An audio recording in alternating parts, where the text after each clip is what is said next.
We're conditioned to think that our lives revolve around great moments, but great moments often catch us unaware, beautifully wrapped in what others might consider a small moment.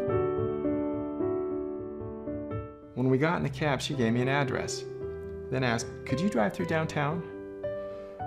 "It's not the shortest way," I answered quickly. "Oh, I don't mind," she said. "I'm in no hurry. I'm on my way to a hospice." I looked in the rearview mirror. Her eyes were glistening. "I don't have any family left," she continued. "The doctor says I don't have very long."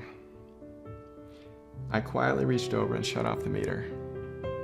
"What route would you like me to take?" I asked. For the next 2 hours, we drove through the city. She showed me the building where she had once worked as an elevator operator. We drove through the neighborhood where she and her husband had lived when they were newlyweds. She had me pull up in front of a furniture warehouse that once had been a ballroom where she had gone dancing as a girl. Sometimes she'd ask me to slow in front of a particular building or corner and would just sit staring, saying nothing. After a short time, she suddenly said, "I'm tired, let's go now."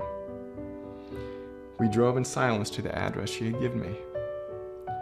It was a low building, like a small convalescent home, with a driveway that passed under a portico.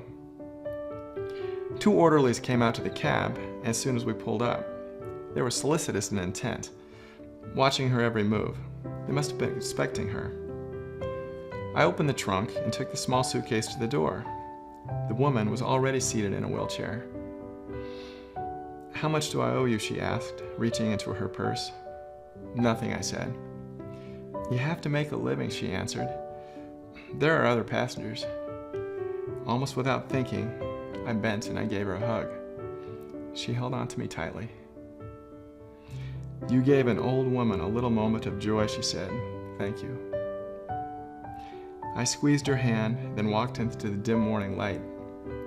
Behind me, a door shut. It was the sound of the closing of a life.